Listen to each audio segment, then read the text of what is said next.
Chiro Hustle. Sit back and learn from the greatest influencers in the profession on the world's #1 chiropractic podcast. Before we dive into this powerful episode, please remember to subscribe to our channels and to give us a 5-star rating on iTunes to continue hustling.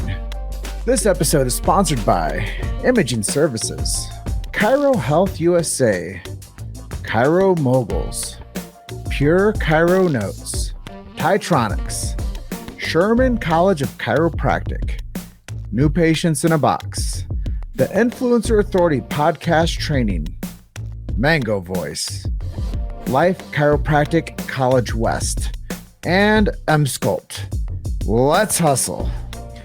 Hey guys, welcome to episode 495 of the Chiro Hustle podcast. I'm your producer, Luke Millette, and here is your host, James Chester. So today we had the opportunity of interviewing Dr. Johannsen. On this episode, we talk about retaining philosophy and non-for-profit status with student loans. Stay tuned. Welcome back. It's another episode of the Chiro Hustle podcast. If you guys believe it, this is 495. We're 5 away from the 500th episode. Pretty exciting stuff. Today's Johannsen. Non-for-profit is called Community Healthcare Resources, and we're going to talk about that. We're going to say, is philosophy dead, and why is it dying? We're going to talk about the dynamics of the spine, chiropractic biophysics, and what sets that technique in its own genre of the chiropractic profession, which I think is really cool. But before we jump in, you guys know what I do. I tell you the big why. Why do we do what we do over here at Chiro Hustle? Well, here you go, Dr. J. We protect freedom of speech with our show, which I think is a fundamental thing, First Amendment stuff here. If we don't tell our truth about chiropractic, someone else will make up one about us. Yeah, it's true. So we have to keep on being loud and proud about this beautiful profession of chiropractic. Family health freedom. You guys just have to tell me if that matters to you, because it matters to me. And medical freedom, that's something that we're constantly being pushed and pulled around with. So medical freedom is something that we've seen happen, kind of evaporate over the past couple of years with mandates and whatnot. So we have to be more aware of that than ever when it comes to what we do next for our families and what we do for our personal lives. And I think chiropractic, I gave a talk this past weekend, Dr. J, about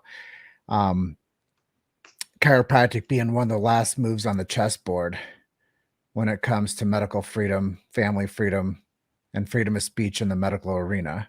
So we could riff on that a little bit too, but I also want people to know that we support, this is a part of our philosophical chat today, is the Sacred Trust. We believe in BJ Palmer Sacred Trust, and we protect that. And I think we do a really good job of that over here at Chiro Hustle. And then as we go down the line, there's some standards that we hold up, and that's the subluxation-based chiropractor. We support them as well. And something I really learned from Chris Cohen last week was about not only does subluxation and chiropractic matter, but we have to talk about, which I think we'll have a chance to do when we talk about chiropractic biophysics, the global subluxation, which, you know, I think is something that once you correct the curve in the spine, the subluxation corrects and takes the pressure off the nerves in a different way than your traditional get on the bench or the table, I'll adjust you and let's see what happens, which I think is quite effective as well. But when you start remolding the spine back to what is ideal, that's a whole different type of chiropractic. So I'm really excited to talk about chiropractic biophysics. And last, with that traditional style adjustment, when a chiropractor delivers an adjustment, it does connect the man, the spiritual, to the man, the physical, by innate intelligence and universal intelligence. The way I like to tell people is, if you cut your finger and it's bleeding, you don't have to tell it to heal. It just does it on its own. So that's what chiropractic does when it adjusts the spinal column. You don't have to tell the body to heal. It just heals on its own. So with that being said, Dr. Johannsen, welcome to the show. Why, thank you, James. Thanks for having me. Yeah, I mean, I was inspired by our pre-interview conversation, and you were asking me questions, and I was actually felt like I was the one on the interview, and I think integrity is something that we were touching on, and Yeah, doing real a practice of your standard. And I yeah, think that chiropractors should listen to this episode really, because I think that what you've been able to do is produce a type of practice to your standard. yeah. And And it's a pain. It's a pain in the butt sometimes, even for me, to maintain that. But um, elaborating on that, it wasn't always that way. I didn't always have the same practice. When I got out, I listened to some people and they're like, oh, get away from insurance. Don't deal with insurance. Just do what you do. And so I started an upper cervical practice in a small town where everybody used their insurance and the other person was a Gonstead type diversified practitioner who, you know, typical chiropractor didn't take co-pays, just accepted what fell on his table and then, was in a mentality of lack. And basically, that caused him to say some things about me that weren't true. But I persevered, and I had to switch. I had to change. That's just what my dream practice was. Wasn't what people wanted, and that's the thing is we have to realize is that although we know what it is, it's gold. They may just a hunk of metal, you know. well, I was explaining this to the at the philosophy gathering I was at this past weekend, and I said, if you have your office and it looks like BJ Palmer's private office, and that's what your current office looks like, I go, people don't necessarily need to come into like a library that looks like BJ Palmer lives there. I was like, they like a modern setup, and they want to come in and they want to get like real care, and they don't want to wait a long time. So I think if you think that everybody that shows up off the street that's going to be your patient wants to come to a BJ Palmer shrine, you might be missing it. Yeah. Yeah, that's the thing is like that's cool in like 1920. That was like the peak pinnacle. But then again, back then they had like two flavors, right? Vanilla and chocolate. I don't think they had discovered strawberry by then yet. That must have been a shocker when they're like, "Ooh, we got this new flavor, man. It's strawberry." But realistically, it must have been a shock when chiropractic came along because what was there? There was herbal remedies and things like that. And in an era before there was a stranglehold on the minds and the consciousness of people that we now know exists, and that is drugs and surgery equal healthcare, when all actuality they have nothing to do with it. It's just disease care and symptomatic treatment. Um, I think that we've lost our way. And you said integrity, like I wanted to change people's lives because I knew if they got that adjustment and we could correct their, upper cervical area, that takes pressure off the brainstem, which I have to give a big shout out. If you guys have not read Katz et al. 2022, Evan Katz out of Boulder, Colorado, guy is a CBP practitioner, does a lot with upper cervical instabilities, did this functional study, functional MRI, blood supply to the brain, pre and post curve correction. You put a curve in somebody's neck or improve it, it improves cerebral vascular supply of blood. Now, I don't know about you, but the last time I was doing jujitsu and somebody, stopped me from getting blood to my brain, it didn't work out so well. I kind of woke up breathing real deep. And, it's the same thing. So read that Katz paper. And if you're not working on cervical curves, get to a CBP seminar. Deed Harrison, the guy's got more research published RCTs than anybody in the industry. And I think he's got more produced like out of any kind of physical medicine type setting. So there's a lot of evidence behind it. And I think that's why CBP slowly, through the fact that the organization that Deed has produced around himself and his father Don had produced, they're grinders, they're outdoorsmen, they're hard asses, they don't give up. And as much as I'd like to think that there are other people out there who are in competition, there's not. There's not anybody out there who works as hard, as long, and can take the hits and get back up as Harrison can and his organization. So I had to go through from my progress of trying upper cervical with no insurance to okay, I'll take insurance because I've got two kids and I've got to I've got to pay the mortgage and the gas and lights. And I had to do something that I didn't want to do, but I still knew it was beneficial. And I started a practice that was primarily massage them, active isolated stretching, ART, Graston, adjust, and then re-examine after, 3 or 4 weeks of that. And it grew. It was a different model for here in the Quad Cities, and Palmer's here. So I got to the point where I had 3 clinics running, and they were busy, and I had therapists who basically administered all the therapy, and I just went from one place to the next doing the exams. And it was a money maker. And I found out that, when you're doing that, realistically, money doesn't give you a hug, man. It's not everything once you've got some of it. And so as my kids were getting older, I got into pediatrics. So I started doing that. And luckily, I got the chance to go up and learn with Panay Kunal, the woman who wrote the Gunderson paper, which is Larry Webster's technique. She did that with the Gunderson clinic. They did ultrasound, locate the baby, find out if they were breech, send them over to her. She worked on them. 93% of those kids flipped around, working within her uterine constraint. While I was up there, I got to see and work with some Amish women, which was kind of funny because when I asked one of them, I said, yeah, I want to learn what you do to help people have babies.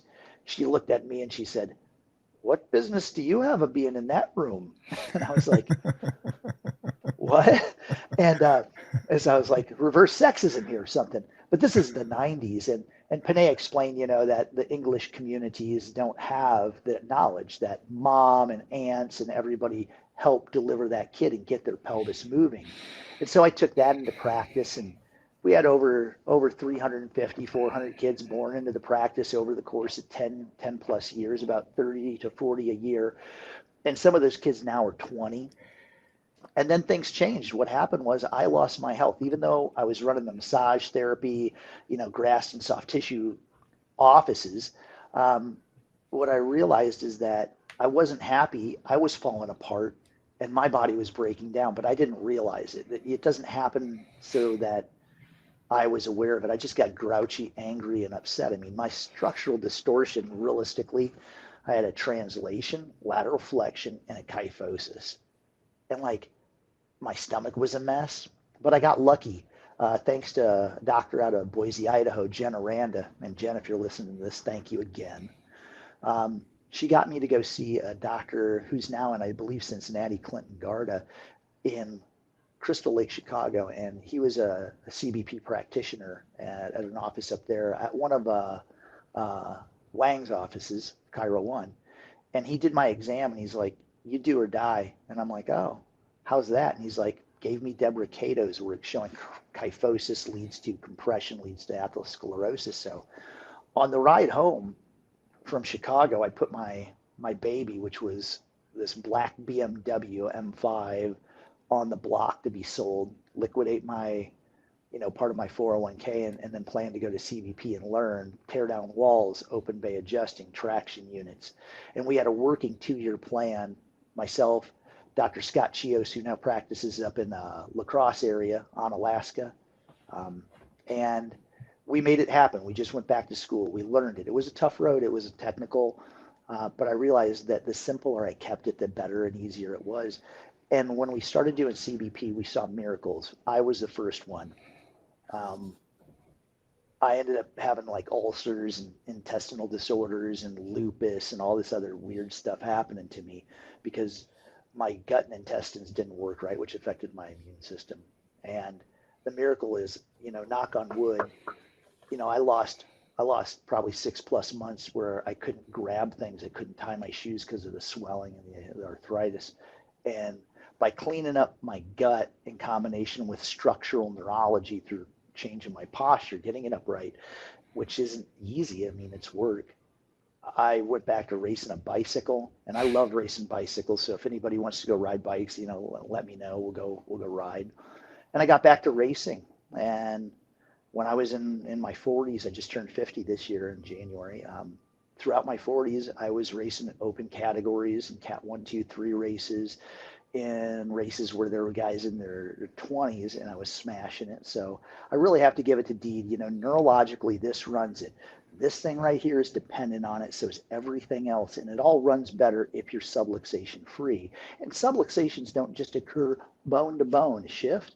It occurs when whole regions shift. And we think about that PRS, the listing system we all learned in school. Well, when you've got somebody and their cervicals are all forward, which one's not anterior? Well, there's none that are really posterior. You have to get them back up right. So that was a change, like a watershed moment for me when I realized that, and it made it evident. I'm like, okay, I can see it. And my kids hated it. Oh my God, my kids hated it. I would go through airports, and you're in airports all the time, right, James? Yes. So if I saw somebody with a postural distortion, out of a sense of moral obligation because their parents did not know how to help that kid, God rest their soul if they're gone, but wherever they are, they would love it if I went over there and just taught their kid about it. So I would approach people in the airport, and my daughter, she would get so embarrassed. She's like, "Oh my God, Dad, not again." She would like walk off. I'm just going to follow up on the story you're sharing. I was once again speaking this past weekend to South Carolina at the Palmetto Chiropractic Association. By the way, they can still get their continuing education credits for philosophy. It's one of the only states out there that does CE credits for philosophical talks, which I think is, once again, back to that word when we started this podcast interview is, integrity. Oh, yeah. And integrity for the message behind chiropractic. And it doesn't always have to be medical dogma that chiropractors get continuing education credits about. But I said during my talk, do you know where they reserve the deepest, darkest places in hell? For people that know the truth and they don't share it. Yeah. I was like, so go out there, and everybody you see that needs chiropractic and you can help them, become an advocate for everyone. I was like, you have to go out there and tell the story. And I said that I was at Mile High #1 out in Denver when I was just working in a chiropractic office at that time. And I said, I heard this guy named Joe Borio up on stage.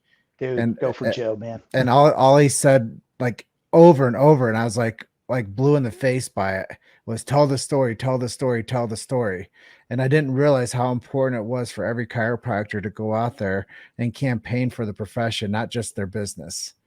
And you got to campaign for the profession. You have to campaign and tell the story. And if you actually ask me what philosophy is, that's what it is. It's, going to the grocery store and seeing that kid that the mom wishes somebody that had the integrity to go do that would actually show up and do that and tell the story to that kid or to that whoever they see, the one with like a limp or the one with like a dropped shoulder, whatever it might be. That person's waiting for you who listens and watches this to show up and tell the story.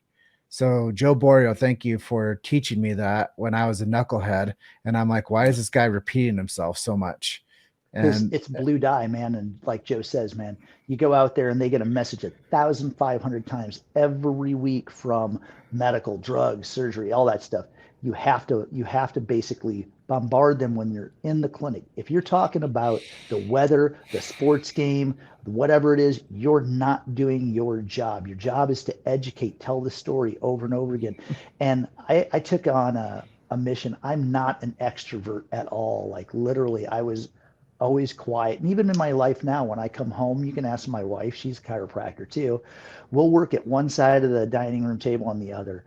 And I'm quiet. I don't do anything, but I took the mission to become a chiropractor, and I took an oath unto myself, and that was, and I didn't want to public speak, but I told myself, Jay, if you take this mission, you forgo the right of your own discomfort to save the lives of others, whether it's 5% of their life or 100%.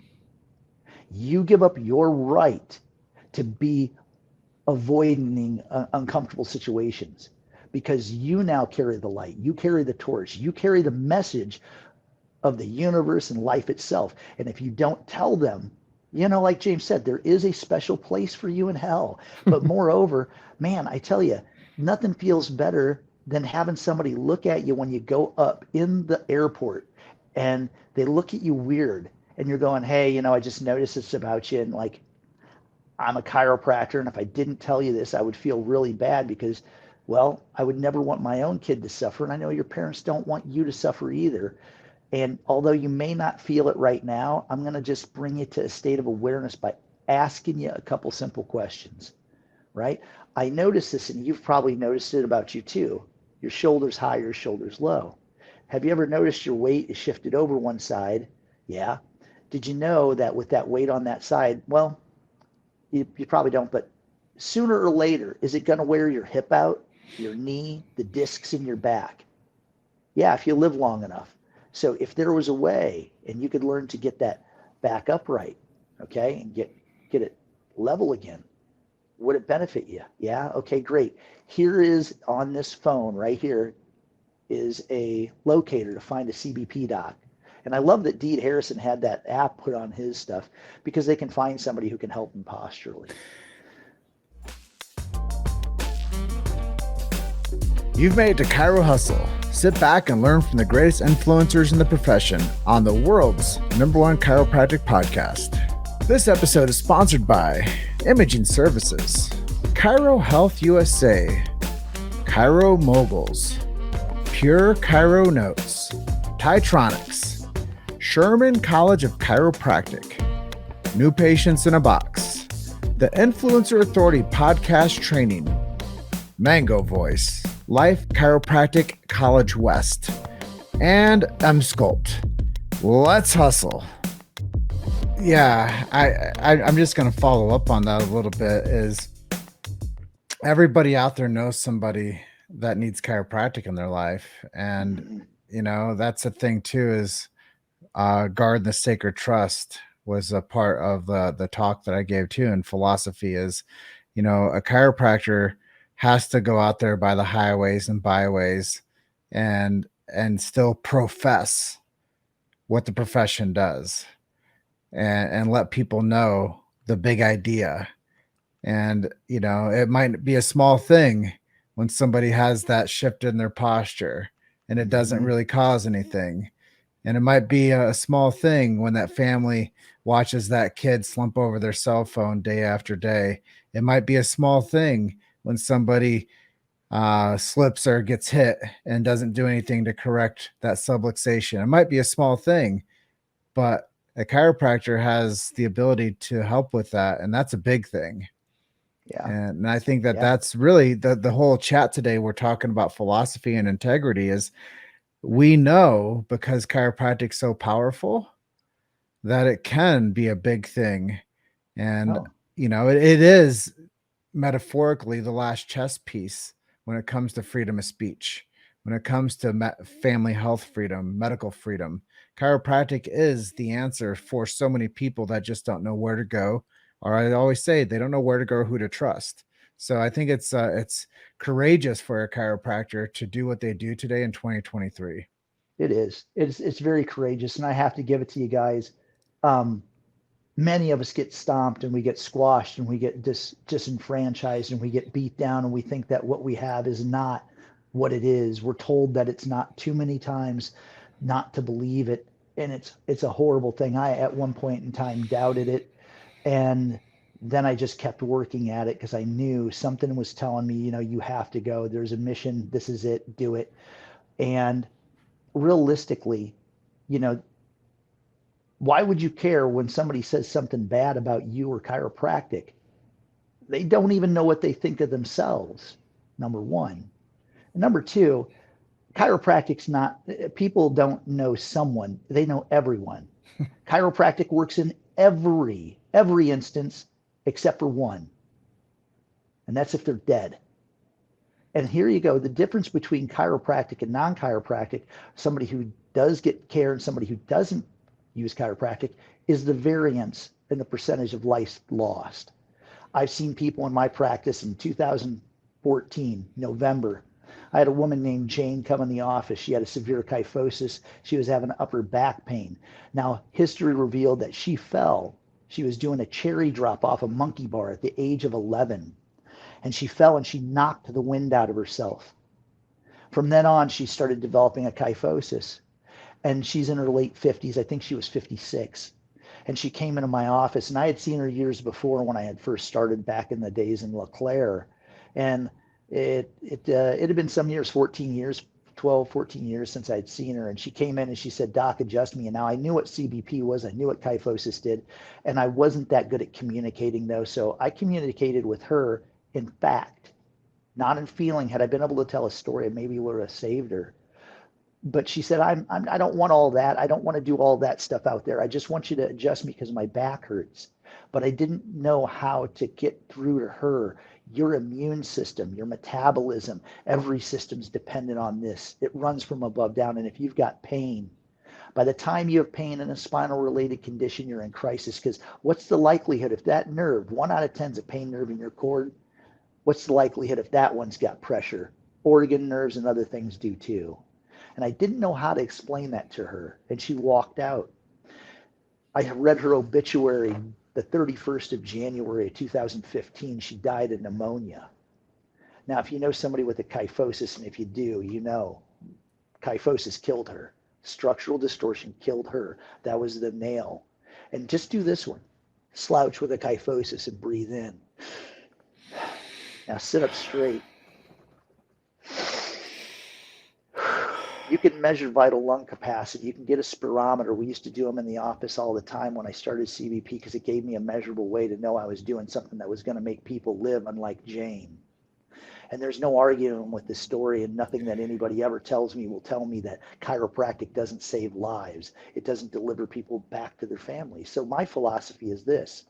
If you ever doubt that, get a hold of me. Get a hold of James. Get a hold of Joe Borio. We need more philosophy, and the philosophy is this: your brain runs your body, and that's a law.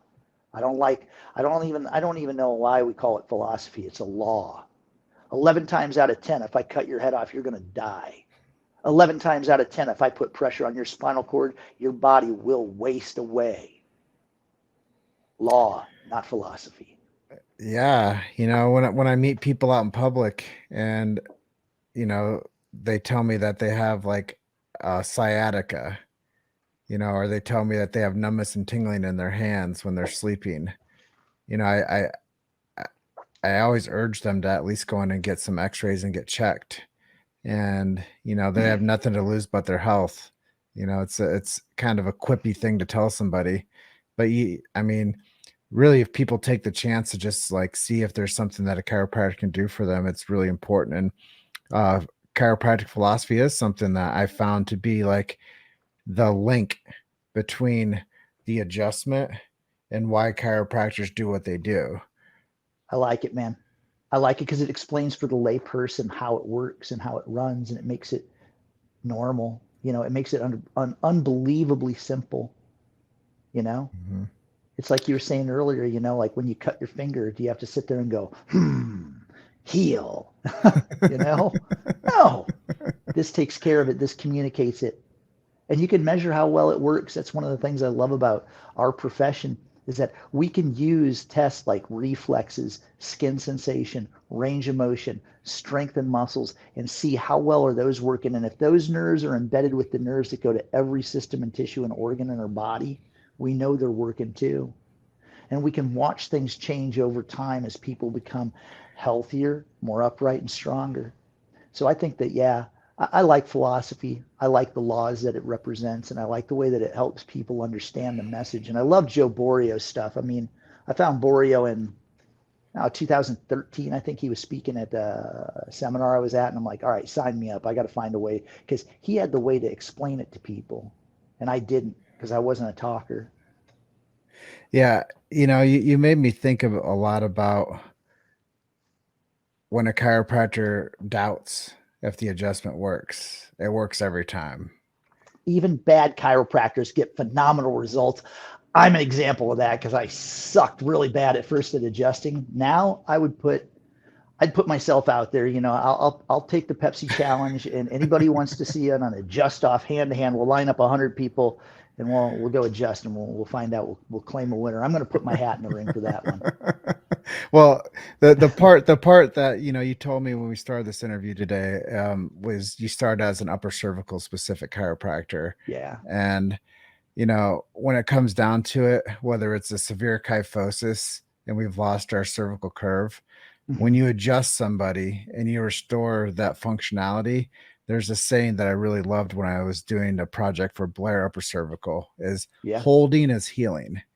And when you get a chance to correct the vertebral subluxation and the spinal column, taking pressure off the nerve, allowing the body to go back to more of a functional pattern, now we're actually restoring somebody back to functionality and allowing the body to actually do what we say. We don't have to look at the finger and tell it to heal. When it's cut, it heals naturally because there's the like you said, law. There's a law. There's a law there. Yeah. Man, I tell you, Joe Borio had it. I think that realistically, you guys, I don't make money off of Joe's stuff.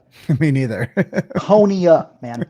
If you don't have if the door's ready to open in your clinic and there are not people standing outside of it like mine, buy Joe's stuff. Here's a simple one. I'm going to adjust you. Okay. I adjust you. Okay. Here we go. Got it. Okay. Person's upright. Okay. Posture's good. You're upright. Okay. You're going to hold that for 3 to 4 hours. While that happens, your body's going to heal. But like a dog on a couch, I can go over there and get off. The minute I walk out the door, dog goes back on the couch. That's why we're going to see you every day for the next week. Then we're going to decrease from there until that dog, that means your body, learns this lesson of where it's supposed to be and it heals and it can hold. Okay. So holding is healing. We'll see you tomorrow. It was things like that we don't know how to voice or view that, and people can't get the concept. Why do I need to come back once a week for the rest of my life? I would tell them because you don't want to get sick and lose it. And then that didn't work. So then I went through and here you go. Thanks, Joe. You brush your teeth, don't you? Okay, well, this is like brushing your teeth. If you don't take care of it, you're going to lose it. And unfortunately, your teeth don't run your body. So let's protect your best assets, okay? If you really want to be healthy and live the best life you can, I'll help you. I'll make it affordable, right? And that's the thing is that you got to make it affordable for people, families. I have a rule in my family. You come in and you're not bringing your kid, you're not coming. That's it. I will not take care of you. There's no way I would ever take care of somebody who will go out and eat a steak dinner and tell their kid to jump in the dumpster and find a donut. And I tell people that. I'm like, and you love your kids, so that's why, right? And so now if I can just get my associate doctor, he's learning, he's getting there, he's got to find the verbs, he's got to find the language, he's got to find the heart, the meaning, and the discomfort of being able to laugh at him and go, nah, you can leave your kid at home. You hate him anyway. Bring the good one. Yeah, that other one you don't like, leave him. You know? Well, I've enjoyed our chat today. I think we do have to mention community healthcare resources and what you're doing and how that's helping chiropractors and what they can do and what we can do if they wanted to learn more about that. Okay, so community healthcare resources, guys, this helps chiropractors stay ethical by releasing them from the economic burden of student loans. Student loans have gone up 1,200% since 1980. People are coming out of school nowadays with $250,000 to $300,000 in student loans. That type of burden causes two things. It causes your physiology, especially your immune system, to shut down. And whether we like it or not physiologically, an immune system that is shut down because of stress that's protracted does not fight heart disease, cancer, diabetes, or viruses off very well. So we wonder why chiropractors are dying at higher rates of those things than their patients.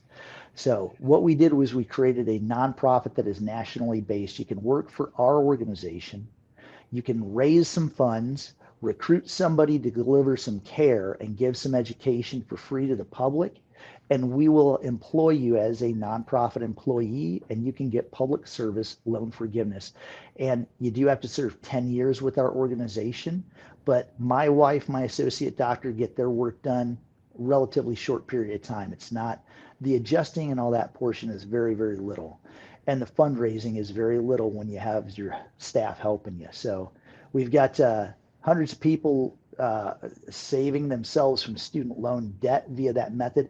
And really, when we look at it, when you do this system, the best thing, and this is why I've left part of my practice, I practice 2 days a week so that I can volunteer 3 days a week to 4 days, is that it helps more people. Each person produces about $500 of free care for the public, and we all need more chiropractic. And if you don't think people are avoiding your practice because of money, they are. And if you help them, they'll help others. You just tell them, hey, if I help you, you got to help others, okay? And by doing that, the value that taxpayers put into the public service, into the student loans, it actually goes back to them rather than to, loan institutions. So if you want to find out more, you can basically send me an email. My email address is jj@chr501.org. You can call us. Our number is 563-447-0772. And spread the word, help people out. It's simple, it's easy, it doesn't take much time. It's designed for doctors so that you're not having to run a whole nother business. You just get to basically trade off. And James coined it, it's equal exchange debt reduction. You give and love the public, and that's what your mission is. You fulfill your mission to people who couldn't afford it. And in return, we find you a way to exchange that for student loan debt relief. So if you've got more than $60,000 worth of student loans, we can help you. Yeah. And that's my mission. Dr. J, it's been quite an honor having you on, talking philosophy, talking chiropractic biophysics, and the power that made the body heals the body. Philosophy it's really important. We talked about the big idea. Yeah. We talked about loving what you do and why you do it. So I just want to thank you for being episode 495 of the Chiro Hustle podcast. Thank you. Thanks for having me. And guys, gals, chiropractors, as long as there's one of us with the light, there's one accolade left. This profession is not dead. Is it taking hits? Yeah. But here's the thing. We will survive. We will prevail.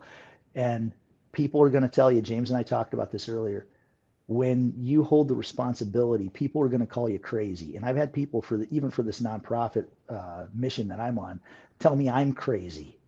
Some of those people have joined us now. When you're with the minority that is right, true, and correct, and as long as you are tougher than they are, it'll get through. We'll survive. We will take the rightful place. It's just a matter of time. These are the dark days and the hardest hours. Hold the faith.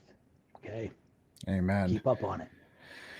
Dr. J, love and appreciate you, man. I'm going to love you, brother. Close out by telling everyone you're just one story away. Keep hustling. Mm-hmm. See you guys on the next episode. Talk to you soon, Jay. Talk to you soon. All right. Bye for now.